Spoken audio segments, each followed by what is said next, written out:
Hey, what is going on, you guys? It is me, ProAFK Guy, and it's been a while since this series has been up on my channel, and I kind of have to make this video quick so I can post it.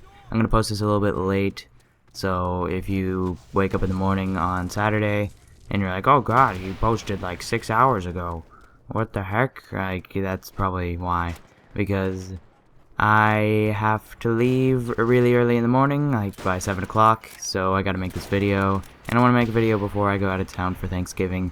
I'll be back on Friday, so be expecting a video on Friday or Saturday, depending on what time I get in.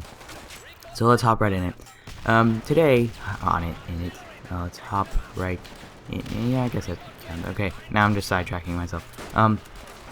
So, basically today in PC Gaming 101, the 4th episode, we are going to be talking about what to put your money in. If you know your basics about PCs and you've been doing your research, I sound like a teacher, then you'll probably know, for gaming, what like the most important components are. And if you have no idea what you're doing with PC, if you have no idea where to spend your money, then I am here to help you, because I mean, I kind of knew, but, you know, some people kind of struggle with that. Like, they think that they need a really good processor, whenever really you don't. So, it really depends on the game that you want to play. If you're going to be wanting to play Battlefield 4, then definitely get a quad-core, because that game's really CPU intensive. Especially if you want to play a game like Arma, which is really open world. Well, not really open world, but has, like, a huge map.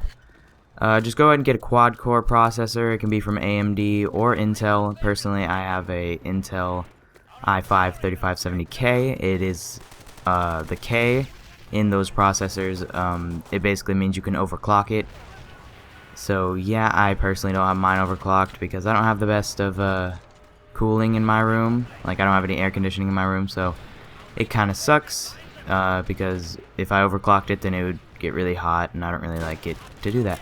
But anyways, so yeah, if you're going to be wanting to play Battlefield 4, definitely be getting a quad core. I would definitely just recommend a quad core anyways, just for future proofing.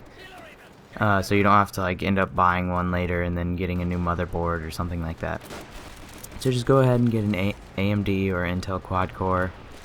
If you're wanting to go save a little bit of money, definitely go with AMD, but if you just kind of want you know, just a really good processor, go with Intel.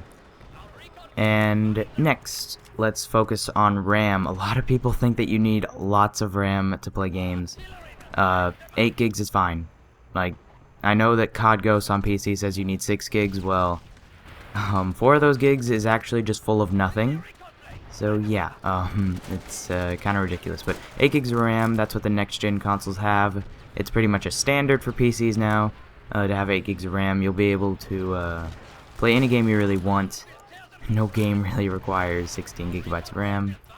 Obviously, if you're using this PC for not only gaming, but also video editing, then go ahead and grab yourself 16 gigs. And if you have the money, then get 32 gigs. But that's only if you want to do video editing. Personally, I have 16 gigs because I wanted to be able to render really fast. So yeah. But you don't need it. Just for gaming and maybe some like YouTube stuff, just get 8 gigs. But if you want to maybe just upgrade a little bit, go ahead and get 16 gigs. But you won't need that for gaming. That's mainly just for video production or something like that. And next, the most important part, and a lot of people just kind of not really skip out, but like they think that this is important but not the most important, and that's your graphics card. Graphics card is the main thing that will get you high FPS in games. Obviously, the processor is a part of it, and RAM doesn't really matter, but, you know, like I said, 8 gigs is just a good amount, because you need a certain amount of RAM to do certain things, so yeah. Also, so yeah, graphics cards. AMD or NVIDIA, those are like the two brands. Obviously, there's non-reference cards from people like Asus and MSI and Sapphire and people like that. I will be making a video in the next episode of this series. I'll be making a video on which parts you should get, or like recommended builds. So I'm not going to really be discussing parts. I'll just be naming like brands and what you really need as like a standard. So I'm not going to be naming exact graphics cards that you need. That'll be in the next episode. So yeah, It really depends on what you're playing. Like I said before, if you're going to be playing Battlefield 4, then you're going to want to get a high-end graphics card. And if you're going to be playing like Minecraft, then you probably don't even need a graphics card. But yeah, so focus on the GPU. Definitely spend a lot of money on that, or you know, whatever your price point is. Put a lot of your money on that. And then here is one of the most skimped parts of a PC that a lot of people just don't realize that is that important. A power supply. Do not skimp on your power supply. Get at least an 80 plus bronze power supply. What that means is basically it runs at a certain amount of efficiency to where it won't like short out anything. It won't like it's gonna last. Like get at least an 80 plus bronze power supply. And yeah, so I'm not gonna be telling you guys how many watts because it kind of depends what you're gonna be putting in your build. So yeah, just make sure you get like an 80 plus bronze, and if you're going really high end, you can get an 80 plus platinum. I believe that's the highest end. So yeah, but I don't think you'll ever need that for gaming unless like you have like 2 or like 3 R9 290Xs, if that's possible. So next, hard drive. Doesn't really matter as much.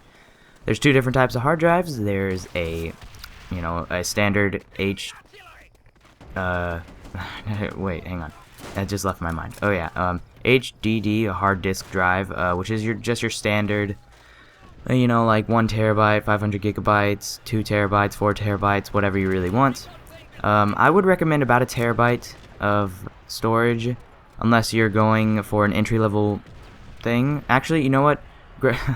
Freaking hard drives, just standard hard drives, are so cheap now.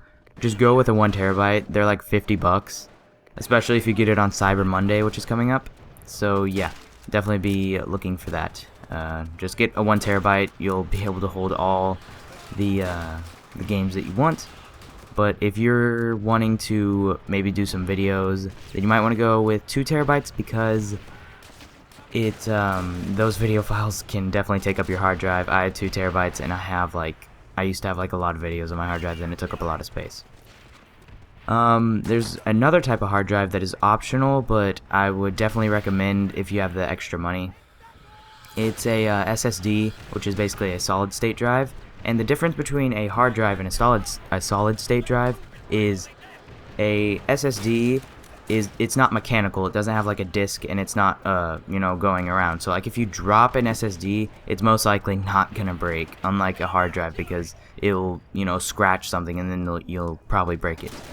So an SSD also is a lot faster. Like it usually takes my PC. I personally don't have a solid state drive. I have just a normal 2 terabyte hard drive.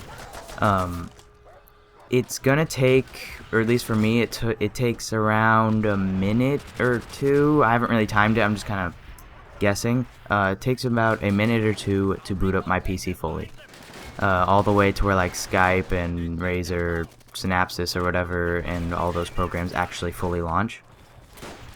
So yeah, though it takes about 1 to 2 minutes, maybe like 3 if it's going a little bit slow. So yeah, but a solid state drive, if I had one of those, it would boot up so much faster. It boots within like, probably 30 seconds, 15 seconds, maybe not 15 seconds unless you get like a really fast one. Probably just 30 seconds, which is like pretty insane compared to like a minute or 2 minutes. So yeah, I would say 2 minutes. That's whenever mine fully boots up, not a minute, because that's not really a big difference between 30 seconds and a minute. So yeah, and SSDs have less amounts, and they're more expensive because they're so much faster. The most common amounts is like 120 gigabyte, 250 gigabyte. I'm just kind of thinking right now. There is one brand of SSD that has 1 terabyte, but it's like $500. So if you're willing to pay that much for storing everything on an SSD, then go for it. That's one thing that's beautiful about PC, is you can basically do whatever you want with your PC. You can customize it however you want. And yeah, so there's this one brand, Samsung, I'm sure you guys know. They came out with their Samsung SSDs. They're called like the Evo or something like that. I'm like completely blanking out, but they're solid state drives that goes in. They have 120, 250, I believe 750, 500 gigabytes, and 1 terabyte. So if you guys want to get some really fast SSDs, I'll go with Samsung. I've heard really good things about those, but really you can pick up almost any, known brand, and you should be good. If you just want to use that SSD for a boot drive, then just get a 120, by the way. And also, your motherboard.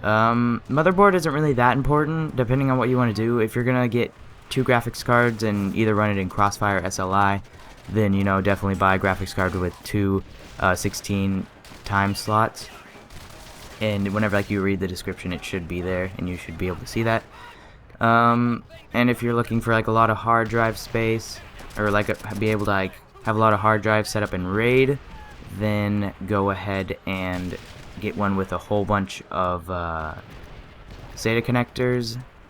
And if you don't know what RAID is, it's basically if you have a whole bunch of hard drives connected to one. There's certain RAID settings that are set for speed, but not necessarily reliability, so you might lose files in your hard drive. So just buy a motherboard depending on what you want to do.